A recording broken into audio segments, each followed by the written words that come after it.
Así para cuando te mueras, Bueno, buenas tardes, bienvenidos a este segundo seminario, segunda sesión de seminario que tenemos.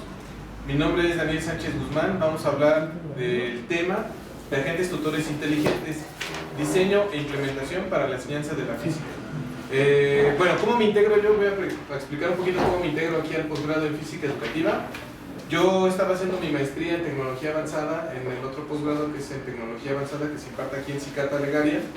Y una vez que concluí, recibí la invitación por parte del doctor Mora y del actual director, doctor Calderón, para participar en este proyecto de física educativa, donde hacía falta complementar toda la parte de diseño web. Mi formación profesional es de ingeniería en telemática, de aquí de UPITA, ¿no? Entonces soy ingeniero en telemática, hice mi maestría en tecnología avanzada aquí con el manejo de un robot vía internet.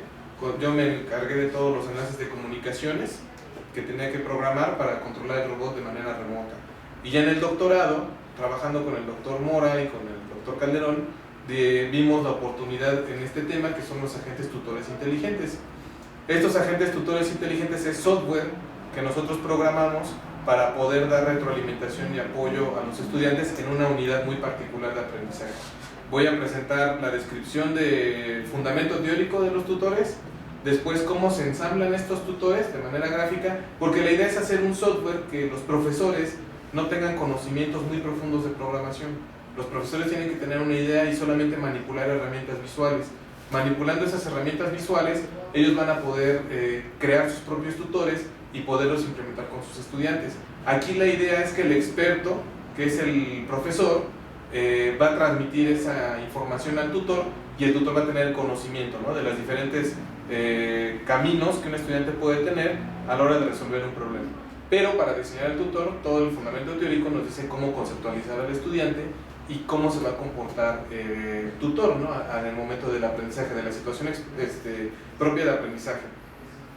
Para que al final presente una tesis que dirigí de un alumno aquí de física educativa que implementó los tutores y veamos de manera general las gráficas de comportamiento del uso de los tutores y del no uso de los tutores, ¿no? Y vamos a tener una relación un poquito más clara, ¿sale? Bueno, ¿cómo voy a comenzar? Primero, estamos en una época donde las tecnologías de la información pues están teniendo un cierto impacto dentro de la sociedad, tanto en los procesos sociales que llevamos, por ejemplo, a tramitar la licencia de conducir, tramitar las placas.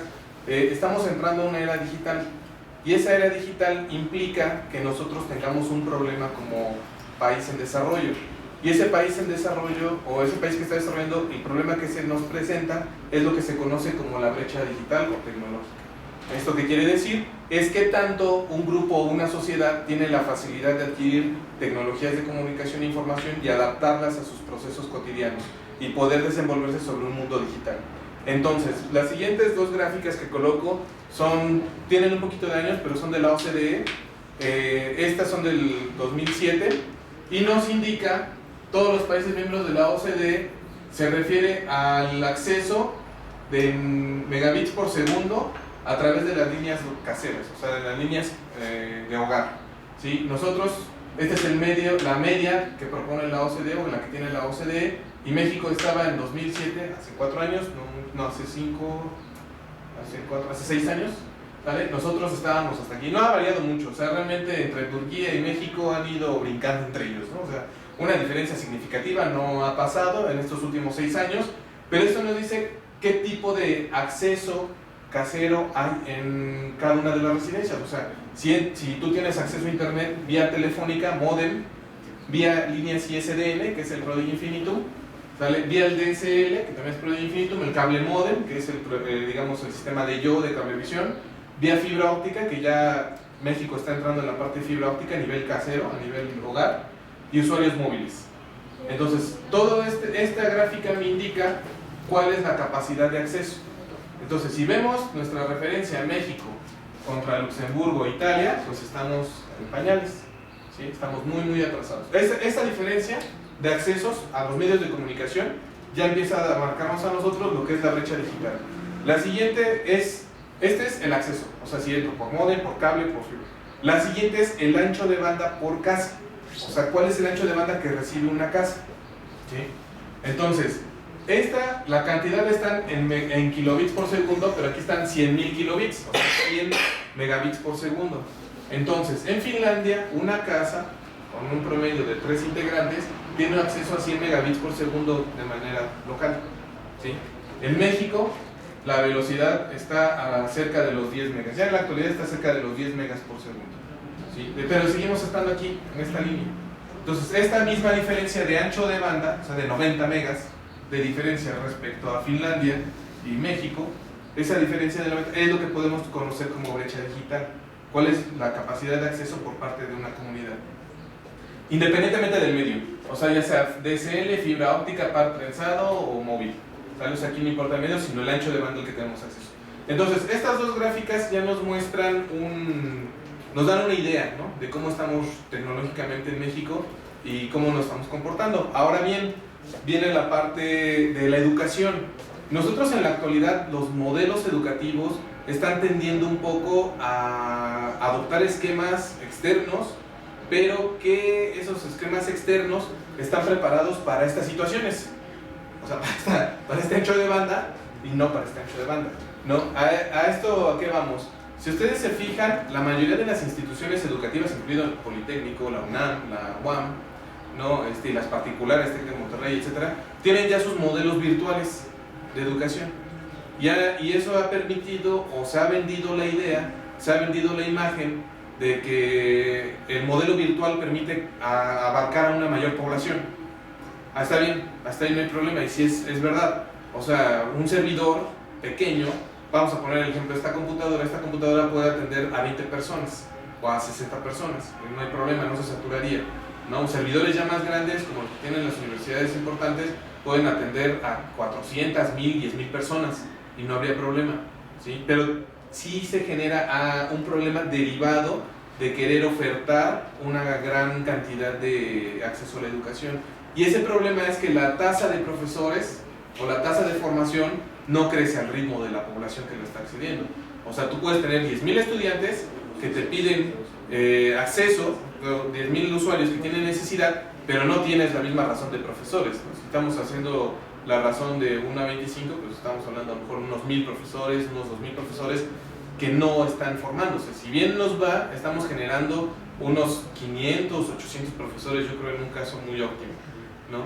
De ahí surge esta necesidad, o surge la inquietud de generar lo que se conoce como tutor inteligente o aplicar parte de software. ¿Cómo lo estamos conceptualizando nosotros? La parte del tutor inteligente es un programa que utiliza elementos y componentes de inteligencia artificial, y esos elementos y componentes de inteligencia artificial permiten simular una instrucción dirigida, ¿vale? O sea, hacer de cuenta que el profesor está atrás asesorando al estudiante, ¿no? Y hay una retroalimentación directa, ¿vale? Entonces, esa es una... No iniciar nunca, en 4 horas. Bueno, se nos da aquí quitada la grabación y estamos en vivo. Así son los programas en vivo. Los programas en vivo siempre tienen situaciones chuscas. Pero, retomo la plática. Es problemático. Nosotros, les comentaba, tenemos pocos profesores, tenemos muchos alumnos, y la idea de los tutores es generar una capa intermedia.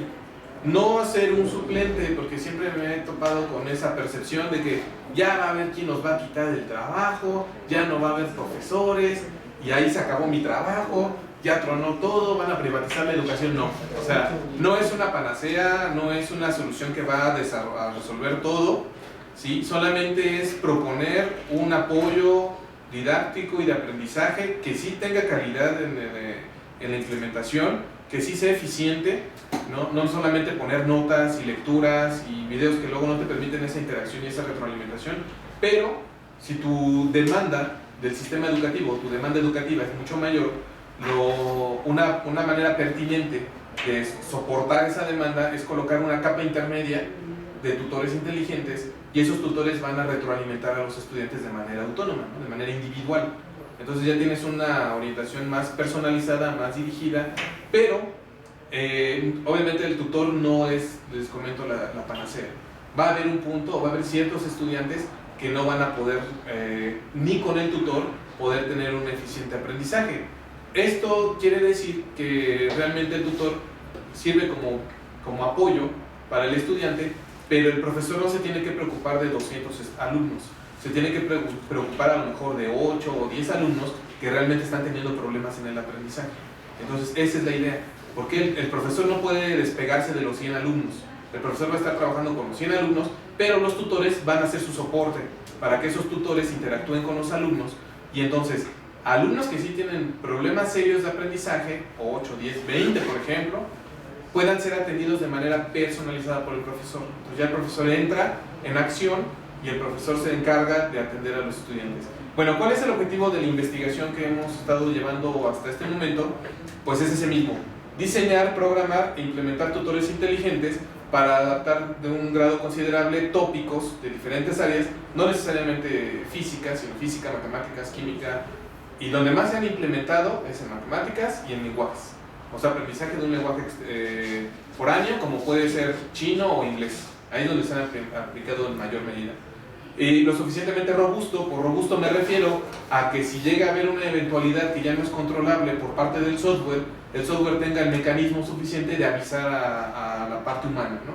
De avisar a la parte humana y decirle: yo ya no puedo con este alumno, tengo muchas complicaciones, entra tú, ¿no? Apóyame como persona humana y complementa la parte de aquí de aprendizaje. Entonces a eso me refiero con robusto. ¿Sale? Para poderlo adecuar a futuras necesidades sin comprometer, eso es muy importante, la calidad respecto al tutor creado y el conocimiento que vamos a transmitir. O sea, hay que poner mucho énfasis en que los conceptos que vamos a plasmar en el tutor tienen que ser lo más, de la mejor calidad posible, para que el alumno reciba aunque va a ser una orientación dirigida, individual, pero que tenga la mejor práctica por parte del docente, ¿no? Apegándose a estándares nacionales e internacionales para su diseño y construcción. Aquí hay dos tópicos, o sea, una parte es los estándares educativos, tanto nacionales como internacionales, que se tienen que adecuar para el tutor, y otra son la parte técnica. Y la parte técnica es los lenguajes de programación que vas a utilizar, el software, cómo lo vas a construir, hay esquemas de SCORM, hay animaciones flash, pero tienes que tener el contenido pedagógico, didáctico, enfocado a tal situación, ¿no? Entonces, si es un proyecto grande, por lo mismo, porque tenemos que entrar de manera multidisciplinaria diferentes áreas, o sea, psicología, educación, programación, telecomunicaciones, para poder ofrecer este tipo de soluciones. No es tan sencillo, aunque parece en un principio. ¿Cuáles son los puntos importantes de este tipo de soluciones que pretendemos hacer, que se están implementando y que tenemos la fortuna de que ahora se van a volver a replicar? Porque Félix me dijo que el alumno de maestría que tiene este semestre tiene la misma asignatura. Bueno, hay que desarrollar la educación, eso es lo más importante, yo creo, fundamental. Masificación de educación, pero con calidad, ¿no? O sea, no nada más decir, pues te pongo una página web, léelo y ya tienen 10,000 educación. O sea, eso creo que son a veces políticas que se han visto, no tanto porque sean políticas mal dirigidas, sino más bien no se ha tenido el conocimiento técnico, ¿no? Que pueden palmar bien la parte humana de educación con los medios informáticos y tecnológicos. Combatir el déficit de profesores, vuelvo a lo mismo, no nada más es decir, ya que dices que el tutor va a cubrir a los 10,000 y necesito 100 profesores, pues dejo los 100 profesores. Falso. O sea, hay que continuar en la formación docente y generar más docentes, más profesores, para que podamos atender el mayor número de estudiantes. ¿Vale? Soporte a materias de ciencias duras, que son ciencias duras, matemáticas, física y química. Eso es importante en estas investigaciones, porque les voy a comentar algo interesante. Estos tutores, cuando surgió la idea, el doctor Mora me comentó de un tutor que se conoce como Andes. Este software Andes fue desarrollado en el gobierno de Estados Unidos por la Universidad de Pittsburgh y Carnegie Mellon. Lo desarrollaron, pero es un software que sirve para explicarte cómo usar otro software para prácticas muy dirigidas, para describir vectores, para escribir caída libre, etc. Para fenómenos muy dirigidos. Pero no es un software de tutores que se encargue de aplicar un concepto, que es el que vamos a ver ahorita, por ejemplo, resolución de circuitos eléctricos. No es un tutor que se encargue de eso, es un tutor que te dice: te equivocaste, el botón que apretaste está mal, tienes que apretar el botón de graficación, tienes que apretar el botón de corrida, de tiempo, ¿no? Entonces ese es el tutor, pero como está orientado a prácticas físicas, lo consideran como un tutor en física, cuando no es realmente un tutor en física. Ya hay otros tutores diseñados que permiten ya enfocarse a tópicos muy especiales y muy dirigidos. Y la otra es la integración en tecnologías de información y comunicación. Pues bueno, vuelvo a lo mismo, al estar ya entrando en una era digital y al tener una brecha digital que tenemos que abatir, ¿no? Tenemos que adecuar este tipo de soluciones para que los alumnos lo puedan aprovechar. Ahora, mi situación muy particular como docente. Yo he visto que en la ciudad, donde estamos ahorita, no hay tanto problema por la adaptación tecnológica. O sea, de hecho nosotros como ciudad no estamos tan desfasados, podemos decirlo así. Pero ya si queremos aplicar este tipo de situaciones a una localidad en Guanajuato, en Puebla, en Tlaxcala, que son comunidades alejadas, ahí sí tenemos un problema de brecha digital, ¿no? Entonces, la idea es que estas tecnologías sí se integren como TICs, como TICs o como TIC, pero sí considerar las situaciones, el contexto nacional real, ¿no? Y el contexto nacional real son las primeras dos gráficas que vimos.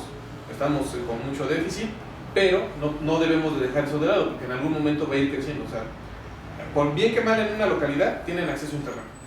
O sea, si es limitado, está bien, ¿no? Que quisiéramos que fuera más abierto, ¿no? Y de mayor capacidad. Pero por lo mismo no podemos descuidar ese punto en esta investigación. Y la pregunta que puede surgir como investigación es, bueno, ¿cómo evitar esa deserción de alumnos, ¿no? Con poco personal docente, atendiendo una cantidad grande de usuarios y con una alta calidad de educación, ¿no? Y surge como propuesta, como un inicio de propuesta, esta parte de los tutores. Entonces, ¿qué ha pasado en los últimos 50 años? Bueno, la inteligencia artificial ha tenido un desarrollo exponencial a la par de sus otras áreas. Tenemos que clasificarlo, por ejemplo, nosotros tenemos las ciencias computacionales. Y en las ciencias computacionales hay varias áreas: programación, bases de datos, inteligencia artificial, metacognición, etc. En la parte de inteligencia artificial, aunque el desarrollo ha venido cercano a 50 años, si no es que un poco más, la aplicación de los programas no ha sido a la misma velocidad. ¿Por qué? Porque hace 30 años al menos, o hace 10 años al menos, la capacidad computacional era muy limitada.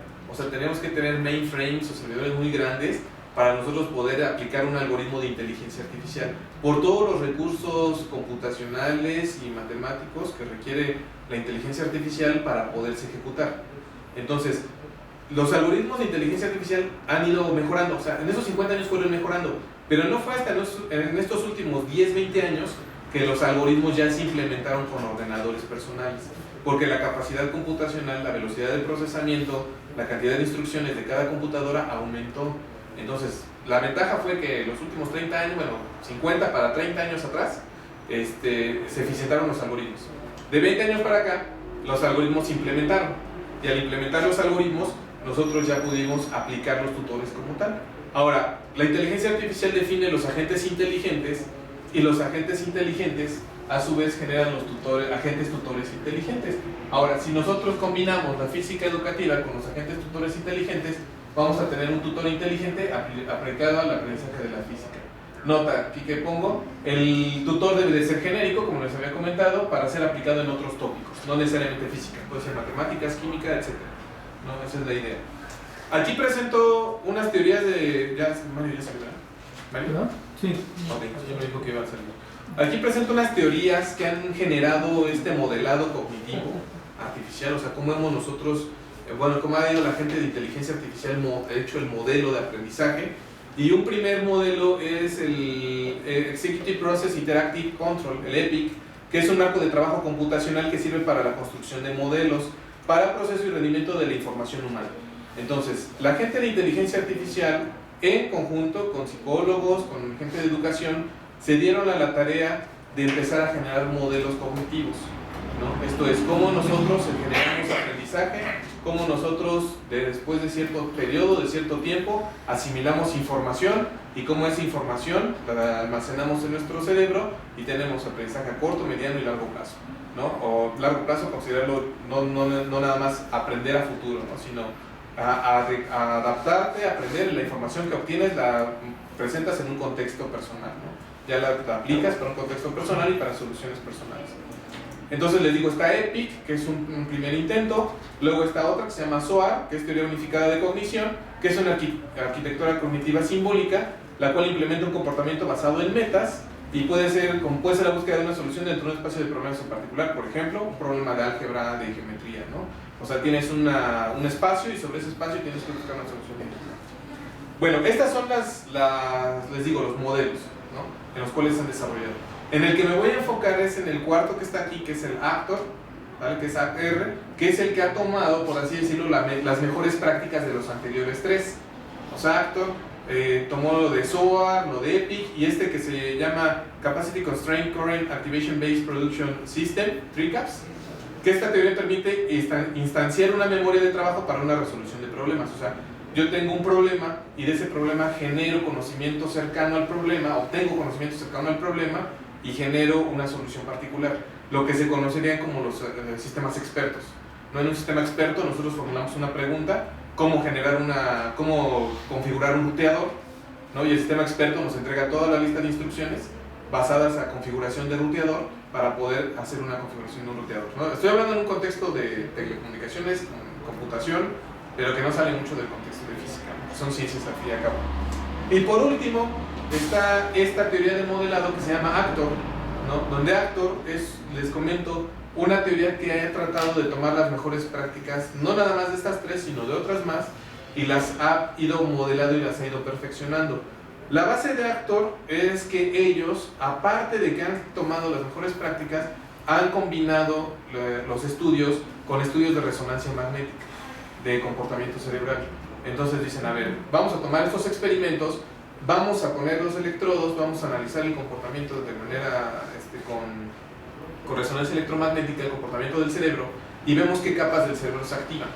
Y en función de eso vamos a generar los modelos matemáticos que me permitan tener unos estimados, ¿no? Generar unos estadísticos, unos estimados de ese comportamiento, para nosotros poder modelar el tutor y el tutor tenga un comportamiento similar al humano, o sea, similar al procesamiento humano, ¿vale? Entonces, esta teoría se encuentra dividida en módulos, y estos módulos a su vez integran lo que podríamos decir nosotros la memoria declarativa, la memoria procedural, la parte de sentimientos o sentimental, ¿no? La parte de interacción, o sea, tanto las entradas como las salidas al sistema, ¿no? Periféricos de entrada, de salida, y se consideran como grupos de módulos, y esos módulos están interconectados entre sí para poder llevar a cabo todo el procesamiento de aprendizaje. Aquí coloco algo en lo que se apoya Actor. Voy a poner otras pequeñas ecuaciones y modelos básicos que sirven para darnos una idea de cómo se ha modelado este tipo de comportamiento y de aprendizaje. Y bueno, esta no se les debe ser muy extraña, es una curva de aprendizaje, ¿no? Donde yo coloco aquí la cantidad de errores generados, está aquí obviamente normalizado a 1 la cantidad de errores, contra los intentos llevados a cabo. Si yo llevo 100 intentos, pues estoy casi en una zona de certeza, ¿no? Si yo hago 10 veces un experimento, 5 veces otro experimento, esta curva presenta este comportamiento. Este es el ideal, obviamente, ¿no? Manejé otra tesis con otro alumno que se llama Sebastián, que él aplicó curvas de aprendizaje, y sus curvas de aprendizaje eran de este tipo, no tanto así. Ay, perdón, escuela pública. O sea, genera curvas de este tipo. Esas son unas curvas más acordes a la realidad. ¿Por qué? Porque después de un intento tienes la mayor cantidad de errores, lo vuelves a intentar, reduces la cantidad de errores, pero dentro del camino hay 1 o 2 estudiantes que tú analizas que no se presentan. Entonces, a lo mejor la cantidad de errores sube un poco, ¿sale? Pero eso no quiere decir que no hayan aprendido, sino que va disminuyendo hasta que llega un punto en el cual los alumnos mantienen una tasa constante o llegan a cero. No, realmente las gráficas ya reales que son de ese comportamiento, si no llegan al cero igual, ¿no? Entonces llegan a tocar esto y aprendieron el concepto. Entonces esto es el modelo óptimo, y este es el modelo real, ¿no? Que también esa es otra área de investigación que estoy llevando a cabo, que se llama minería de datos educativa, analizar toda esta parte de aprendizaje. Ahorita lo voy a enfocar a la parte de los tutores, donde los tutores son la herramienta que permite capturar parte de ese proceso. Aquí presento los módulos, ¿sale? Módulo declarativo, temporal, módulo procedural o de producción, que es donde se lleva a cabo. No se ve muy bien, se ve más borroso así. Bueno, se ve un poquito más alto. Módulo intencional, los buffers de comunicación, tanto de recepción como de interacción hacia el exterior. Este es el mundo exterior, y cada uno de ellos están intercomunicados de manera bidireccional. hay comunicación bidireccional entre cada uno de ellos. Los más importantes o los que más se han estudiado es este módulo de producción, porque es donde nosotros generamos el conocimiento, por así decirlo, y el módulo declarativo, que es donde nosotros tenemos toda la información almacenada. Vamos a verlo como la memoria, como tal, memoria declarativa, y memoria procedural o sistema de producción, que es el que hace ya la combinación de información, tomando la información de aquí para generar una opción, un resultado o una propuesta. Aquí presento estos estudios de fMRI que les decía, de resonancia electromagnética, que presentan cómo el cerebro se comporta cada vez que estamos presentando o cada vez que estamos aprendiendo algo. O sea, estos son que están aprendiendo a desarrollar una ecuación. Cuando estamos desarrollando una ecuación, estas gráficas me muestran los umbrales de activación de las neuronas cerebrales y cómo se están comportando cada una de ellas. Cuando lo tomo, cuando lo genero. Y aquí me estoy mostrando que el tiempo de análisis es de 4 segundos. En 4 segundos, cómo se está comportando el cerebro cuando recibe información, que si ven ustedes, aumenta luego un pico. Cuando estamos recibiendo por primera vez la información, cuando estamos en un proceso de asimilación-retención y cuando lo estamos almacenando. No olvidando, almacenando. Entonces estamos almacenando esa información y se vuelven a estabilizar, ¿no? O sea, todas las neuronas se vuelven a estabilizar y quedan otra vez en un punto de que llega nueva información y vuelvo a activarlo. No, o sea, obviamente no es así tan grande el tiempo, ¿no? Aquí lo expandieron un poco en tiempo, ¿no? Porque realmente es más rápido. O sea, eso lo estamos haciendo constantemente nosotros a la hora de la atención. ¿Ahí el verde qué es? ¿Verde, rojo y azul? ¿Qué son? Son diferentes valores para personas. O sea, son para una persona, para otra persona y para otra persona. O sea, son 3 personas que estuvieron en la investigación y generaron esos valores. Entonces son similares para cada uno de ellos, ¿vale? Por eso es lo que estábamos viendo. No sé, la que no es tal cual igual, ¿no? No es igual, sino que cada persona pues va a tener un cierto nivel de activación, pero tiene un comportamiento, exacto, lleva un patrón, exacto, lleva un patrón de aprendizaje, eso sí es válido. Lo que cambian son los niveles de activación de cada uno de los valores. Ahora, esto de aquí es eso que se conoce como la ecuación de activación, o sea, la que me modela parte de esto, ¿sale? Esta ecuación de activación es lo siguiente. ¿Cómo funciona la activación? Por ejemplo, cuando yo les digo un concepto, nosotros en ese momento, nuestra memoria, nuestro cerebro, empieza a recopilar información cercana, ¿no? Si en este caso les digo suma, automáticamente la cruz ya la tienen en la mente, ¿no? Y alrededor de la suma consideran varias cosas, números, el signo de igual, ¿no? Y esos son las activaciones, ¿sí? La activación me permite modelar esa parte. Si yo les digo la palabra bicicleta, viene un jardín, viene casco protector, vienen rodilleras, o sea, vienen una serie de conceptos asociados. Entonces la activación permite modelar eso, que yo tengo mi información guardada en el disco duro, y esa información que tengo guardada en el disco duro, cuando llegue un concepto o un elemento de aprendizaje similar a lo que yo quiero enfocarme en ese momento y en ese contexto, jalo toda la información, o, ¿cómo se podría decir? Recupero toda la información que está relacionada con ese concepto en particular. Entonces, esta ecuación lo que permite hacer es generar pesos como una especie de red neuronal, que lleva pesos, una red neuronal que recupera conceptos asociados, ¿sale? Para que yo pueda modelar ese aprendizaje. Entonces, esto es lo que me permite a mí generar esa parte de ahí. De aquí viene una ecuación también que es de aprendizaje a nivel base, que es similar a la logarítmica que nosotros tenemos aquí, ¿sale? Es similar a eso. Pero solamente que ya empezamos a combinar los tiempos de trabajo, las distancias me refiero a los pesos de aquí, esto genera una distancia, ¿sale? Y la función logarítmica de todos los conceptos que están asociados.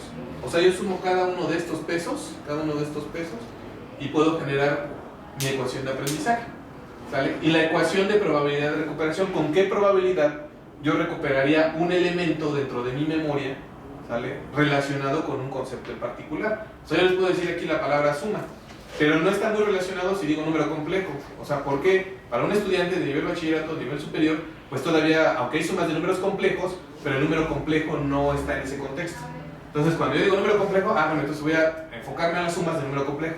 Y a ese tiempo de recuperación, esa probabilidad de recuperación del concepto de número complejo, lleva también una cierta probabilidad, ¿sale? Y ya después viene aquí el tiempo de reconocimiento. ¿Qué tanto tiempo tarda una persona en asociarlo y empezarse a contextualizar? Empezar a decir, bueno, son sumas, tengo un símbolo de más, y yo estoy pensando en números reales o en números enteros, y después me cambian el concepto, me dice número complejo, empiezo a relacionar lo demás, traigo mi probabilidad de mi probabilidad de recuperar el concepto de número complejo y en cuánto tiempo tarde en asimilar suma de números complejos. Y ese tiempo se tiene también que hacer un estimado de cómo se mide. ¿Cómo? Con estos estudios de resonancia magnética permiten ver las activaciones. Y esto que les comento aquí son los FANS, que son las frecuencias de activación normales, ¿sale? Las frecuencias de activación normales me permiten relacionar varios conceptos. Por ejemplo, hay conceptos relacionados uno a uno, ¿no? Aquí puse bombero, banco, no tiene nada que ver. Aquí puedo ver joven, tienda, parque, doctor, y puede haber diferentes conceptos por diferentes escenarios, ¿no? Entonces, algo que se me ocurriría ahorita, algo que es directo, por ejemplo, policía, pistola, no sé, o ladrón, pistola. Y es una relación uno a uno, ¿no? Pero si tú dices ladrón, entonces ya se te pueden ocurrir diferentes conceptos de activación que están relacionados, ¿vale? Entonces, todo eso también tenemos que analizar y estudiarlo. Esta parte de aquí, yo les manejé esto, ¿no? Que está relacionado 1 a 1, 3 a 1, 3 a 3, 1 a 1. O sea, un concepto con un concepto, 3 conceptos a un concepto, 3 conceptos con 3 conceptos y un concepto a 3 conceptos. ¿Vale? La siguiente gráfica muestra cuáles los bloques de activación en función de las relaciones. No sé si me explico. Si yo hablo de un concepto, un concepto 1 a 1, como había dicho, mejor ladrón, pistola, ¿sale? Es rápido el aprendizaje. O sea, ¿por qué? Porque no me estoy complicando tanto. Pero si regresamos al aspecto en el que yo les decía bicicleta, y ustedes piensan otros 3 conceptos relacionados con bicicleta, no es tan rápido el recuperar esa información, porque son muchos los que tenemos y variados. O sea, como personas pensamos bicicleta, pero pensamos cosas diferentes, ¿no? Otros piensan en jardín, otros piensan en ciclovía, ¿no? Piensan en varias cosas. Entonces, en lo que recuperamos los demás conceptos asociados, nos tardamos. Entonces, aquí la relación lo que me está mostrando es, si yo tengo una asociación directa, la asociación directa es rápido de que se asimile, o de que la recupere y la tenga presente. Si yo tengo una asociación que tiene 2 diferentes o 3 a 1, ¿sale? Como es este caso, no es tan rápido, pero sí me va a permitir establecer, digamos, matemática, suma, ¿no? Ya estamos hablando de cosas muy dirigidas. Pero si yo hablo de algo muy confuso, o empiezo a tener muchas ideas de algo, entonces la activación o recuperar información no es tan rápida. No quiere decir que sea lento, estamos aquí hablando de niveles de milisegundos, ¿sí? O sea, son milisegundos. Pero sí hay una diferencia marcada respecto a aprendizajes muy orientados y muy claros cuando tenemos cosas confusas. O sea, cuando hay cosas poco más confusas, empezamos a tener un poco de lentitud para recuperar la información. ¿Vale? Esta gráfica de aquí nos muestra el tiempo en el que se reconocen las sentencias una vez que tenemos un concepto aprendido. Es similar a una gráfica de aprendizaje, una curva de aprendizaje, ¿sí? Si yo hago en días de práctica, hago varios ejercicios de física, un día de práctica de ejercicio de física, 2, 3, 4, 5, 9, 10, así es como voy a ir activando cada uno de los conceptos, ¿sale?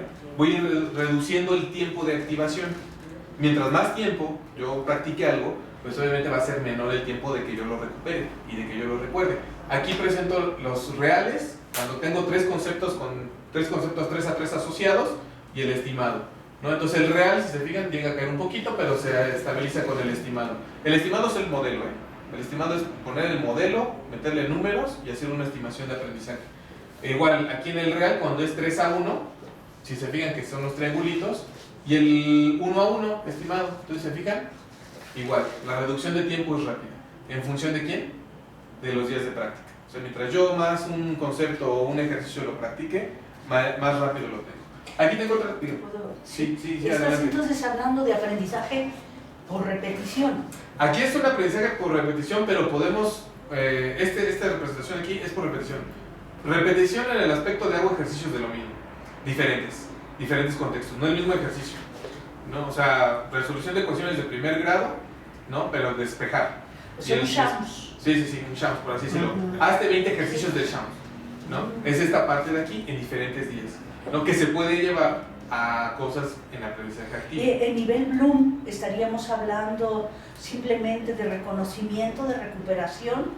¿Estaríamos hablando de análisis que implicaría? Podríamos estar hablando de, en este caso, recuperación de información, aquí, ¿no? Que sería el 1. Que sería 1. No, si llega me lo mandas para acá, porque también lo estamos esperando. Sí, exacto. No sé, aquí, como son ejercicios, aquí viene algo interesante. Una cuestión es el contexto de ciencias que tenemos, Sí. que se ha conceptualizado en nuestras áreas como problema y error, ¿no? O resolver problemas. Resolución de problemas, pero ejercicios. Ajá. No resolución de problemas desde otro contexto educativo, ¿no? Sino ejercicios. Entonces a un alumno le ponemos ejercicios de ecuaciones de primero, segundo, tercer grado. Y vamos a decir, vamos evaluando así el crecimiento. Ahora, lo que esto me está modelando es las velocidades de recuperación de esa información y cómo yo asimilo esa información. El aprendizaje todavía respecto al concepto y al marco contextual ya real, apropiarse de la información y del aprendizaje para hablar de un aprendizaje robusto, vamos para allá. Pero es esta parte, esto es como para poner el contexto, ¿no? Es decir, miren, esto es, si yo repito ejercicios 2, 3 días, 10 días, pues va a ser más rápido el tiempo de recuperación de la solución del problema, ¿no? ¿Por qué? Porque yo lo estoy ejercitando. Respecto a esa parte, como me comenta, sí, estamos aquí tratando cuestiones de recuperación de información. O sea, analizar qué tan rápido recuperamos la información, y una vez que lo hacemos de manera repetitiva, se ve que los tiempos disminuyen de manera importante. Igual, tenemos una ecuación de utilidad de producción, qué tan útil es una información. Si yo hablo de números complejos, de suma, etcétera, entonces ya lo demás empiezo a descartarlo, empiezo a descartar otras cuestiones en sumas, ¿no? Digamos, de números naturales, cuestiones por el estilo. Selección de producción, qué partes del conocimiento que yo, o de información, vamos a hablar de la información, qué partes de la información que yo estoy tratando, que yo estoy manejando, selecciono en este momento para que me sean útiles para un problema en particular, ¿sale? Y la ecuación de probabilidad de éxito.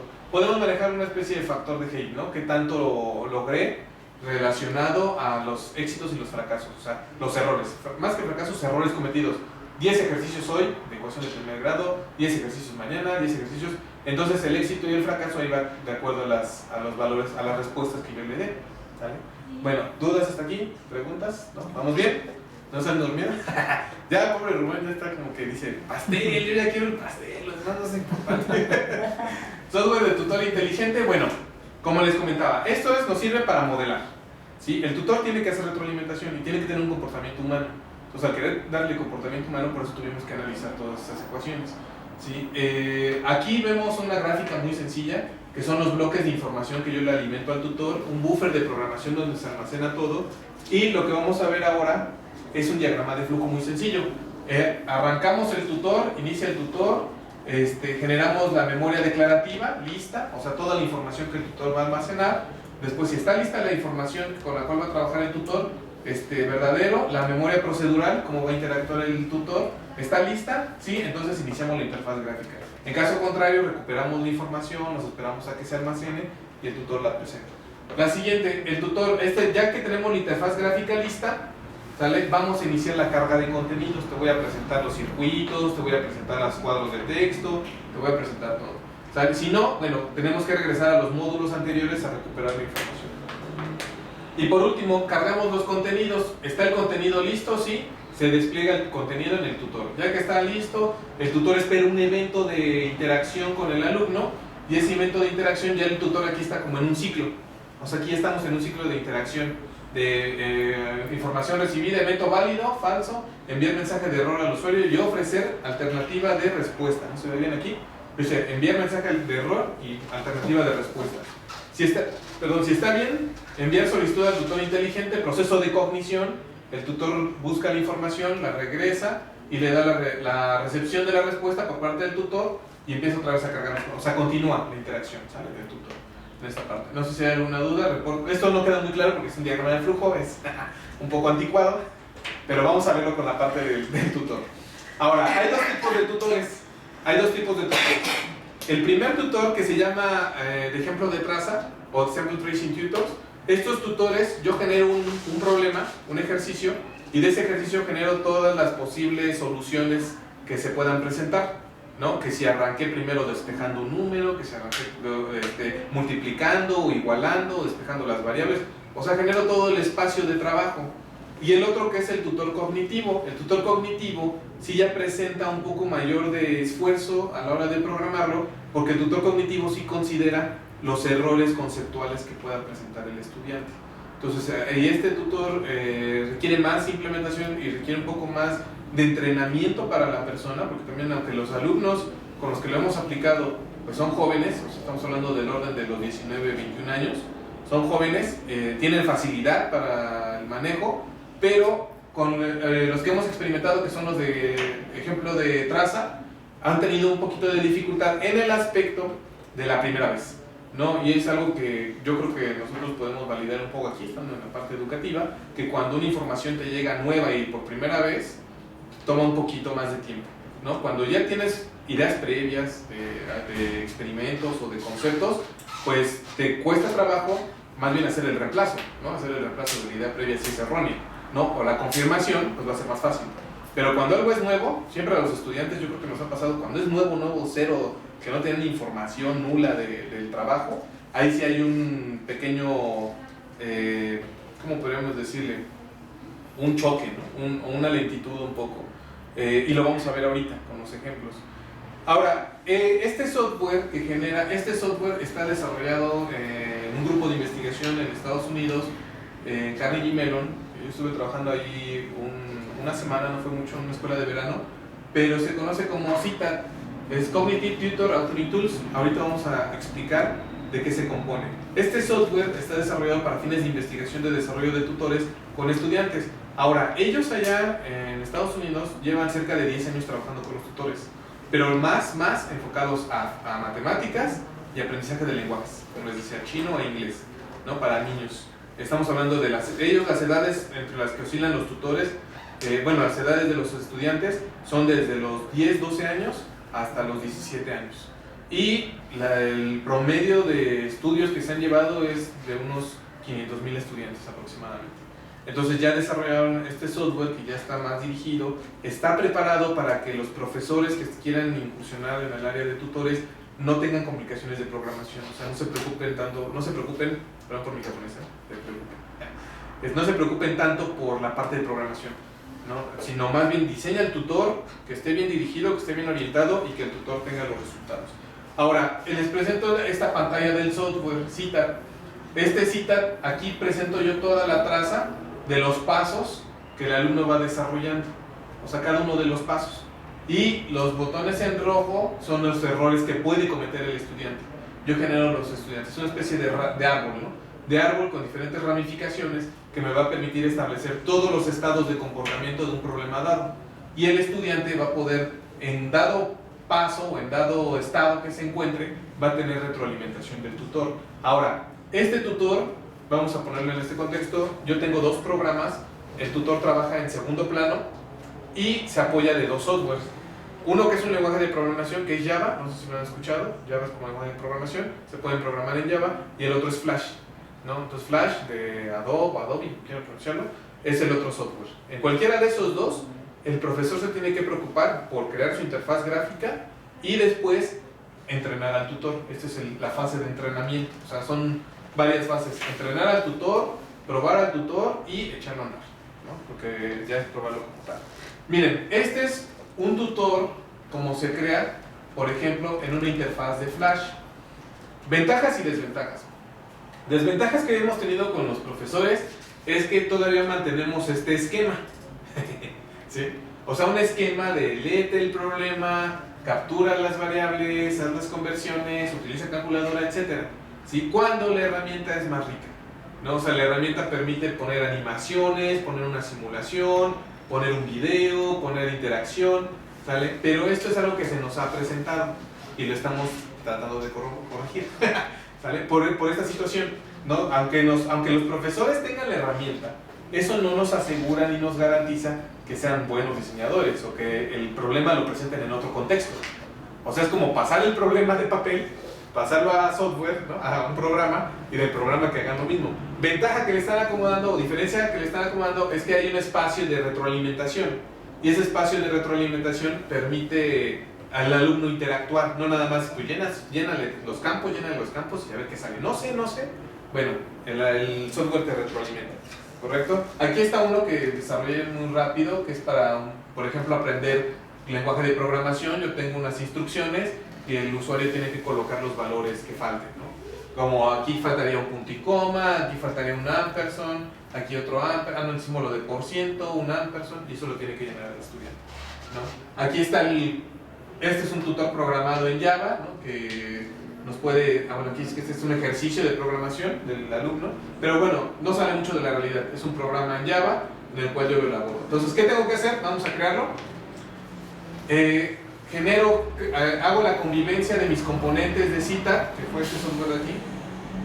O sea, este tiene unos componentes que conviven con Flash y con Java, y son cuadros de texto, imágenes, botones de radio, cajas para seleccionar y botones de implementación.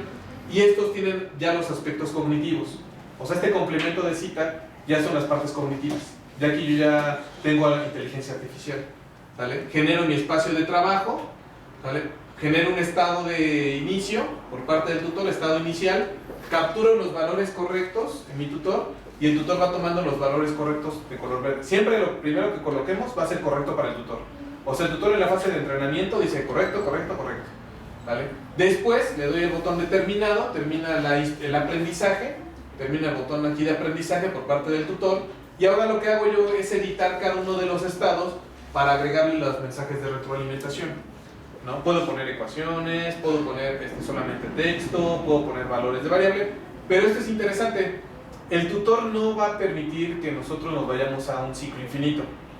O sea, eso es importante. Porque luego el estudiante puede meter información y aunque le demos mucha retroalimentación, va a llegar el punto en el que el tutor le dice, ¿sabes qué? Pon punto y coma y dale siguiente, ¿no? O sea, ya, no te detengas tanto, ¿no? Pero siempre podemos ir aumentando la cantidad y la complejidad. Mande. Ahí en esos campos que tienes que llenar,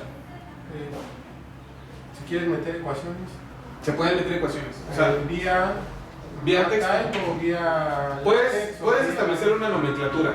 Y la nomenclatura básica puede ser que tú pongas asterisco, el corchetito, o sea, para cuadrados, la derivada con D, o sea, puedes hacer tú el estándar. Pero realmente es texto plano el que reconoce. Es texto plano. Entonces tenemos que hacer el modelo de ecuación para que el alumno capture el modelo de ecuación. Eso es un programa entonces, un programa en C. ¿De qué? El tutor, o sea, el genérico ese que tú llenas. No es en C, está en Java. Pero genérico en el aspecto a que esta misma pantalla nosotros la podemos reutilizar. Eso sí. No, el texto lo podemos ampliar, ordenar, etc. Tú lo cambias todo esto. Pero me refiero al programa como tal. Al programa en el que tú metes. La parte de retroalimentación, esa también es genérica. O sea, sí, es la misma para todos, el mismo software. Lo que va a cambiar es el espacio de estados. Sí. O sea, esta parte de aquí. Pero ¿quién hizo el programa ese para que tú le vas diciendo, ahora esas son las respuestas correctas? Entonces es un programa más grande que dice, ok, ya reconozco, ahora tienes que cita desde que se enlaza. O sea, establece un vínculo de comunicación. Es directo, no necesitas tú configurar nada. Cita reconoce que Flash está activo en el sistema operativo ya con eso, o Java, y con eso ya se conecta. ¿Ese Cita es open source? Eso es de código abierto, ¿sale? Lo podemos programar, lo podemos descargar y lo podemos implementar. O sea, aquí el caro es Flash, pero Java no, porque Java también es de código abierto. Entonces la idea es trabajar código abierto Java, código abierto Cita, son los dos de código abierto. Y el Cita es el que tiene los núcleos ya de inteligencia artificial. Y los que te permiten hacer la comunicación. Pero me refiero a que para que en el caso de que nosotros queramos, porque finalmente para física a veces los problemas que tú puedas poner ahí requieren de una solución simbólica. Sí. Entonces sería necesario que cuando tú captures, por ejemplo, ahí la retroalimentación, si le pones un código látex, sí, te permite para que pueda hacer la compilación y ya te aparezca la ecuación. Sí, Cita te permite, Java y Flash te permiten hacer esa integración. O sea, los dos, tanto Java, que digas, voy a escribir una ecuación y tú escríbeme la ecuación en látex, por ejemplo. Y entonces Cita la reconoce y le dices, tiene que venir este código en látex. Entonces, como tiene el mismo código en látex y tú capturas código en látex para la ecuación. Bueno, pues eso sería plano. Exacto. Quería que el alumno supiera látex. Sí, claro. No, la idea es que él sepa ciertos comandos para poder representar. Pero sí, de que te deja mostrarlo y te deja manipularlo, sí hay la facilidad. Ahora, el experimento que aplicamos fue con una población de... Bueno, pero ya voy al experimento. No sé si quedan dudas. Se ve una construcción relativamente sencilla. El entrenamiento también se ve relativamente sencillo, ¿no? La idea interesante es confrontar al estudiante con el tutor. ¿Y qué pasa ahí? Mande. ¿No puedes quitar el Flash, el ActionScript y reemplazarlo con el software libre. Sí, el software libre es Java. No. ¿Con Eclipse? Por ejemplo, usar SVG con JavaScript animado. Puedes utilizarlo. No sé si pero me imagino que sea de ser código abierto. Es que es código abierto, pero por lo mismo, Flash posiblemente es combinarlo propietario. con Ajax para que lo que pasa es que eso es que lo que tú dices mejorar. es que lo que tú dices es a fin y al cabo es Java. Porque son software, es una cosa. no, JavaScript es una cosa. Sí. Pero Java como tal, como lenguaje de programación, Ajax son módulos de Java, por ejemplo, y puedes convivir. O sea, esa es la ventaja de los tutores de estos de aquí, que es, al tú trabajar en Java, la mayoría de software libre, mucho está programado en Java, ¿no? Por ejemplo, Easy Java Simulations, Sí. y pues son las simulaciones que utilizamos con los estudiantes, que son de código abierto, y puedes combinar una simulación de Easy Java Simulations con el tutor, porque ambos están en el mismo lenguaje básico que es Java. Entonces ahí los puedes combinar, y son de código abierto. Entonces, de que hay convivencia con código abierto, sí la hay. ¿No? Depende, hay softwares como el que comentas que ya, a pesar de que son de código abierto, pero tenemos que hacer ajustes de configuración, y esos ajustes de configuración pues te van a tomar tiempo, nada más. Entonces no es muy posible cambiarlo todo a... Es que ya es código abierto, o sea, lo más importante que es la inteligencia artificial, que es el análisis cognitivo, ya es abierto, o sea, ya es el código abierto, ya nada más tú necesitas ver que de posible o imposible está en función de tu habilidad de programación. Sí, se y de tu puede habilidad. reemplazar. Sí se puede reemplazar, pero sí se la posiblemente con Haskell y multimedia se Sí. podría reemplazar también. Sí, Ese exacto. fue una propuesta, SVG con JavaScript. La otra sería Haskell. Sí, se pueden combinar. Y multimedia para quitar esa parte Sí, te que a lo permite mejor no nos gusta, que es de estarle pagando a Adobe su licencia, bueno. su licencia. Pero bien que ves el Flash. No, el sí, Flash pero... Player. No, mira, sí se puede y hay convivencia. O sea, no hay problema. Pero eso te llevaría más tiempo. Te lleva tiempo en hacerlos en Palmar. O sea, en que Citat trabaje con otro software que no sea el Java. La ventaja es que Citat... Que no sea ActionScript. ActionScript, por así decirlo. Porque el Java está bien. No, pero es exacto. Java, o sea, ya al tenerlo en Java y el Java ser un lenguaje de programación mundialmente utilizado, no universal, pero sí mundialmente utilizado, sí, te da una versatilidad de que ya no pagas licencias y te enfocas a la investigación, ¿no? Claro. En este caso lo hicimos con Flash por la situación de los profesores que tenían la facilidad de tener el software, ¿no? Su institución se los compró y dijeron, pues, me lo compró mi institución, bueno, si tu pues ni institución tanto la gastó, facilidad, pues utiliza. la institución la que está No. colundida con Exacto. eso, ¿no? Bueno, eso, eso ya son cuestiones políticas, tecnológicas, que no estamos viendo aquí. Aunque sería mejor promoverlo en software libre, porque de esa manera tú promueves el aprendizaje sin desarrollar una droga a un software que necesariamente después de que te gradúas tienes que comprar. Por eso, porque digamos te subsana, la institución te subsana mientras sí, tú estás trabajando para ella. sí, claro. Pero cuando tú sales de ahí o digamos de tu estudio, digamos los mismos alumnos que ya salgan, la desventaja de usar software que no sea libre es precisamente que después haces gente dependiente de ese software. Es Claro. que hay que pagarlo y no tiene el acceso que tenía la institución. Entonces por eso fue la propuesta de tratar, digamos, Sí. de pulirla de tal manera de no hacerla dependiente con software de propiedad, software Claro, estoy de acuerdo de código contigo. cerrado. Sí, y así Eso va a ser. sería una propuesta, digo, pero digamos más a futuro, porque veo yo que a lo mejor la gente está muy acostumbrada a estar pagando Mira, bueno, no Deja la a veces, costumbre. meterse a la piratería. Mira, si nos vamos a cuestiones monetarias, pues sí, tiene sus no, y a contrarios. cuestiones éticas. Pero, no, deja, Y a aparte, cuestiones no, éticas y si morales. te vas a las partes de facilidad de uso de software, el software que se paga, vamos a ponerlo, Windows, Ajá. ¿no? O sea, Ah, Adobe, bueno, tiene puedes facilidad de ponerle uso. Linux y, No, también tiene te facilidad de obligas. uso, ¿sí? Porque no todos somos programadores y no todos manejamos a nivel, vamos a decirlo, fierros o a nivel tripas el lenguaje de programación. Entonces, el comprar una aplicación como Adobe, Flash o Microsoft Windows facilita la vida en el uso. No quiere decir que los cuestionamientos éticos y monetarios son otra cosa, pero sí te facilitan el trabajo.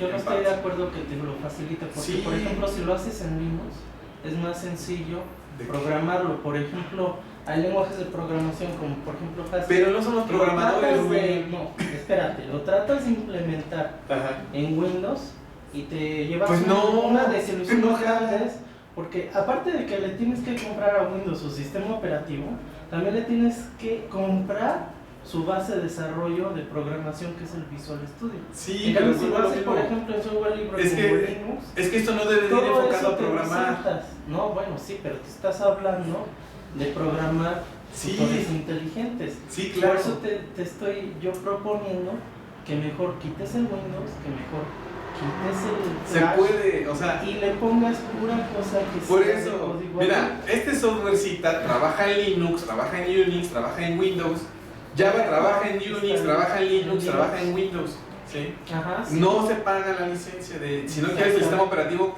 en Linux. ¿Eso por qué? ¿Por qué lo molesta? Para que no hagas gente dependiente. Es que no es molestia, es... Que sea muy caro. Sí, Rubén, pagarlo yo no sé si has con trabajado con individual. profesores de nivel medio superior o de nivel secundario. Precisamente porque hay una mala cultura y una mala moral de estarlos haciendo dependientes. No, es que no es, de no es, software.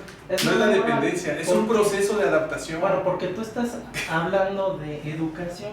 La educación Sí. en los países tiene que ser libre, laica Y gratuita. y gratuita. No puedes estarlos vendiéndoles el software. Ese problema yo lo tuve, por ejemplo, cuando estuve el año pasado Ajá. tratando de enseñarles Maple.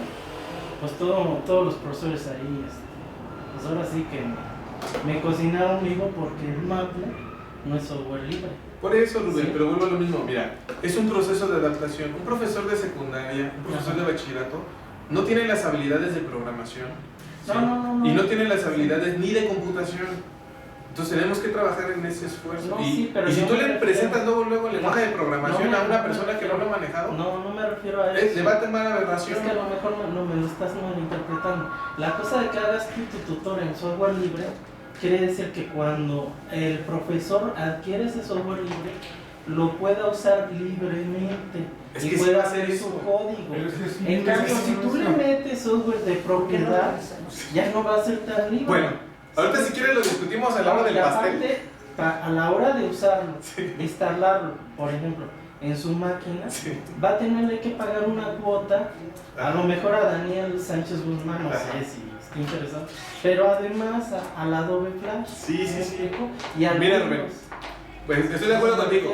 Estoy de acuerdo No, contigo. o sea, porque a la hora de que compre tu producto, o sea, Mira. tú lo puedes hacer de tal manera que o les cueste menos o simplemente sea abierto. ¿Sí me explico? Exacto. ¿Por qué? Porque no estás utilizando componentes que tengan que pagar Mira, la Rubén, licencia. qué bueno que lo mencionas. A lo que voy, A la cuestión legal Espérame. también en eso. a lo que voy con esto, Rubén, No nomás de a lo que voy eso. con esto, Rubén, es que todo se va a migrar al software libre. Ah, ok. No vamos a usar nada Por eso propietario. te estoy molestando. Sí. en ese No. punto, Eso se hizo en su momento, por Tratar alguna de situación. cortar tu Por eso. seminario. No, sino eso se hizo por una situación, tratar- nada más. Bueno, por Pero- razones de tiempo. Sí. Ok. Pero vamos, Que no puede todo programar, todo de acuerdo, esto De acuerdo. se programa en Pero software al final va a haber una cuota muy grande. Hay que tener en cuenta eso libre. Sí. para el producto final que tú vayas a elaborar, que sea pues auténticamente libre, ¿no? Claro, que, no, que y lo va a puedas hacer. bajar de internet. Mira, la investigación es libre. Que sea, La investigación es eso libre. sí, que te den ahora como quien dice, tu reconocimiento. Por eso. Hecho por Daniel Sánchez Sí, Guzmán. la investigación es libre. Y el Eso software sí, también. Sí, pero Todo. o sea, que todo tu producto final, tratar de cuidarlo de tal manera que lo hagas accesible a toda la comunidad mundial, no Sí, nomás a los Rubén. que tienen dinero. No, ¿Sí me no. explico? Pero es que mira, vuelvo a lo mismo. Por ejemplo, Que esto nos se hizo metemos en muchos en problemas Flash y se le dio a alumnos que no tienen legales. dinero. Ya no de educación, ya no de software, sino legales. Bueno, está bien. Si quieres, sí, ahorita lo discutimos Bueno, en el Nada pastelito. más por eso te interrumpí. Todo va a ser libre, ¿eh? No te De preocupes. acuerdo. Todo va a ser libre. Por eso Ahora, todos- regresamos al experimento. Se aplicó para la enseñanza de circuitos eléctricos con una población de 20 estudiantes. Se trabajó con la enseñanza de la ley de Ohm. Y aquí van a ver estas cuestiones. Vamos a presentar los resultados del experimento y los circuitos aplicados al estudiante. Y ahorita voy a correr un tutor para que vean cómo interactúan, ¿no? Aquí está el diseño de un tutor de un circuito donde el profesor maneja un circuito híbrido. O sea, aquí está en el paralelo. aquí está en serie, ¿sale? Y el profesor les pide que generen la resistencia equivalente. Vayan generando, capturen los valores de las resistencias y generen las resistencias equivalentes, ¿sale? Este ya está concluido, por así decirlo. Entonces, vuelvo a lo mismo, esto es interesante. Estamos trabajando con un esquema muy similar al papel, ¿sí? Y eso es lo que genera el profesor, o sea, su percepción. Dice, bueno, es una herramienta, es un tutor, sí está bien, pero es la percepción. Entonces son aspectos interesantes que tenemos que discutir aquí por esta cuestión, ¿no? Ya yo le dije, mira, es que hay más interactividad, podemos generar otras cosas, no solamente representar el mismo ejercicio del papel y que me retroalimente los problemas. Dice, bueno, está bien. Y la idea o la propuesta que continúa con este estudiante, porque es una tesis de maestría, ya es esa parte interactiva, ¿no? Generar otro material más acorde, donde realmente los motores de inteligencia artificial te permitan explotar más la capacidad del sistema, ¿no? Pero es un buen ejercicio, yo creo. Y estos son los caminos del problema de los circuitos. ¿Qué pasa si yo en lugar de empezar con la resistencia equivalente 1, empiezo con la resistencia equivalente 2 y es lo primero que capturo, luego la 1?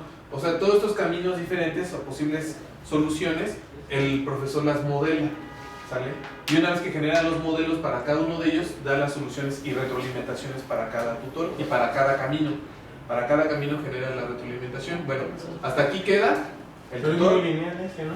No, pero es que así es la captura. O sea, no es lo lineal, sino así es los estados del tutor, ¿no? Lo que hace la diferencia o el trabajo diferente, digamos, de esto de aquí, es qué camino voy a seleccionar, ¿no? Otra ventaja que te deja, que aquí no lo hizo el muchacho, es que los tutores te permiten enlazar diferentes ramas entre ellos.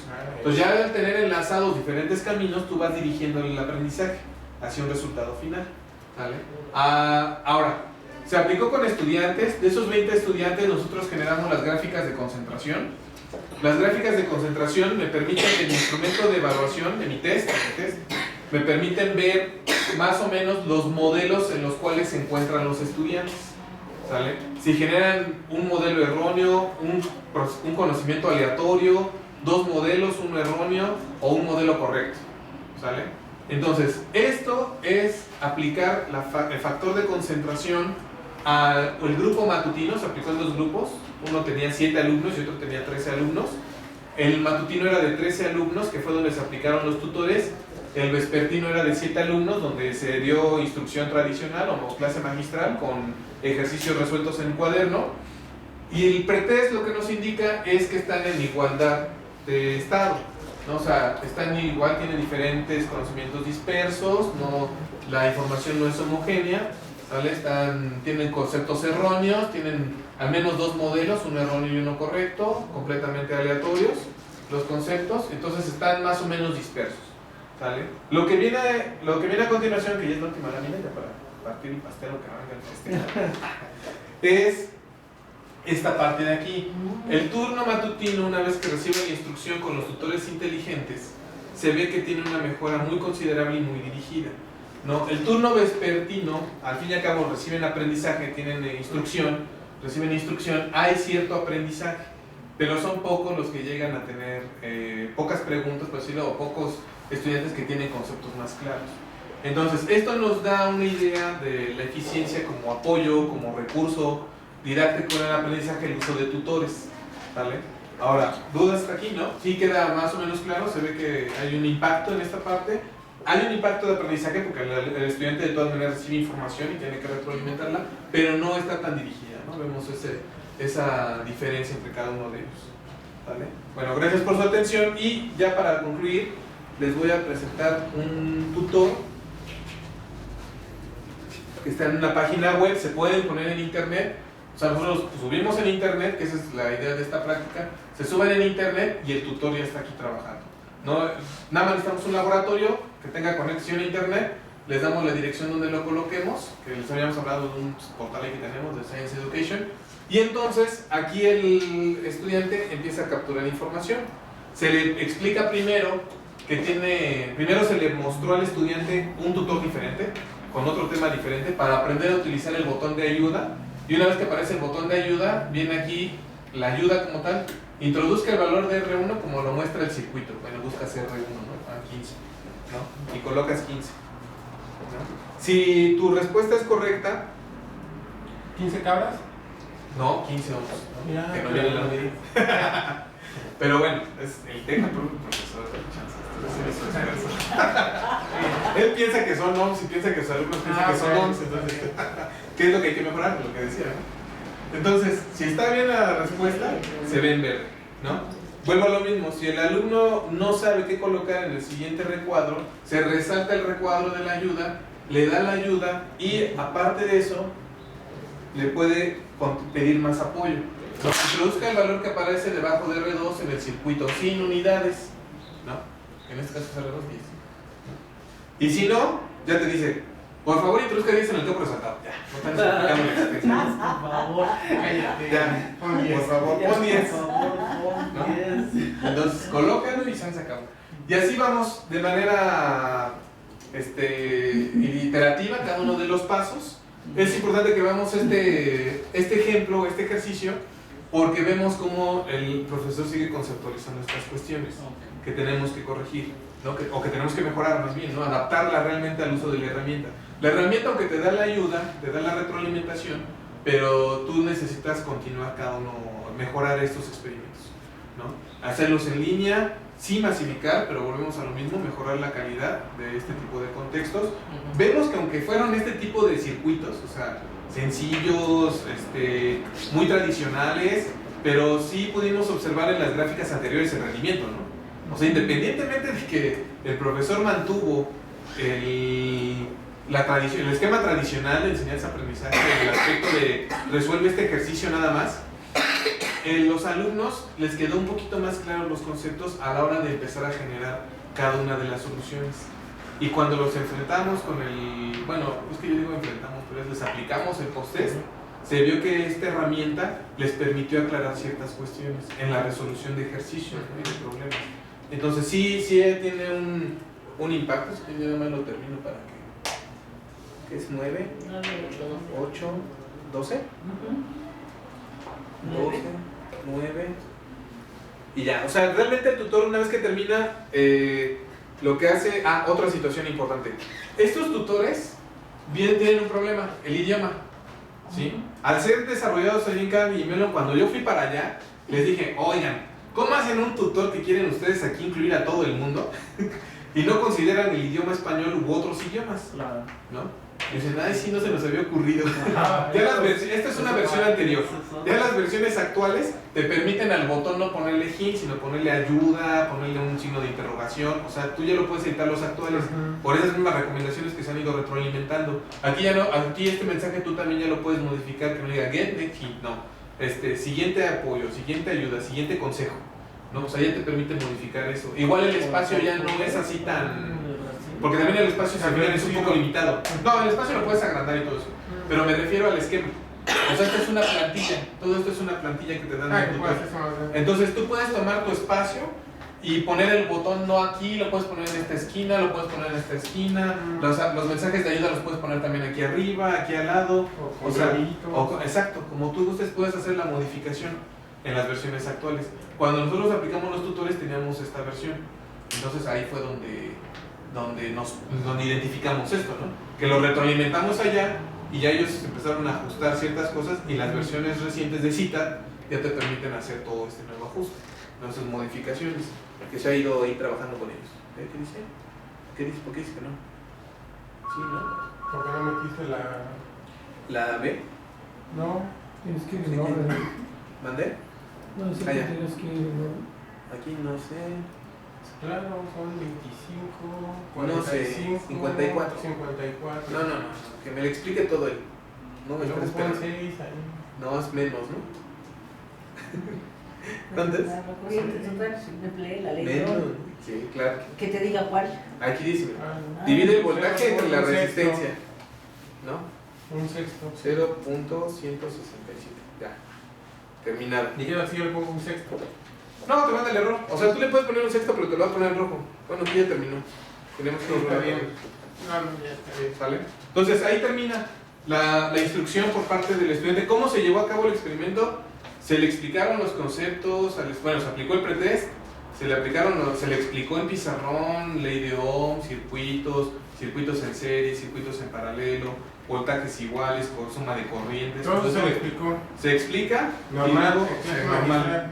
Luego se aplica con el que va a haber la variante, ya esta vez.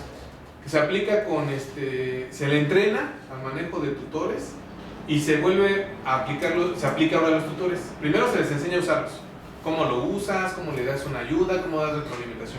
Ya que le das eso, enfrentas al alumno con tus apuntes, o sea, tienes tus apuntes, ve con el tutor y que el tutor te ayude a retroalimentar.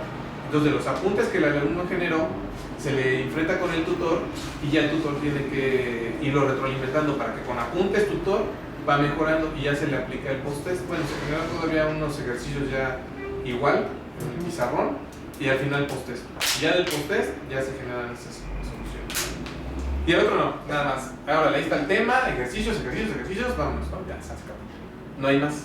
¿Los mismos ejercicios? De que para uno y para otro grupo, para el de control, sí, fueron los mismos. Estos variaron, ¿eh? O sea, el grupo de experimental tuvo estos aparte, que fueron unas variantes, pero los que fueron en pizarrón y todo eso fueron los mismos para los dos, para mantener esa misma consistencia. ¿Y los vespertinos tenían alguna tarea extra como tenían los matutinos? Eran las mismas realmente.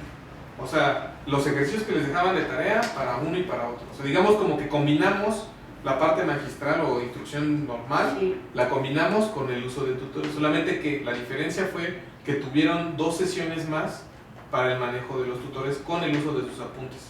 Fue como un adendum, ¿no? un agregado dentro de su instrucción.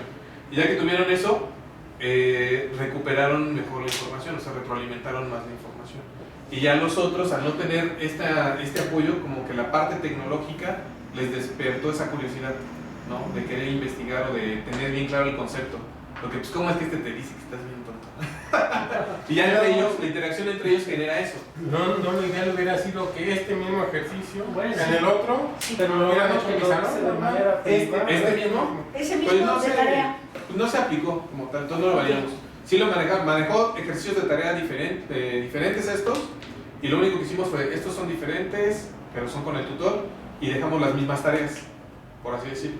Pero se supone que si tú desarrollas o entiendes bien, pues no importa. Pero la diferencia ahí fue si que la haces, tuvieron sesiones adicionales para esto. eso sí, fue un par de sesiones adicionales. Pero ahí lo hubiera sido mejor que, a ver, hoy en la mañana nos tocó que ellos se metieran a este tutor y ya lo hicieron.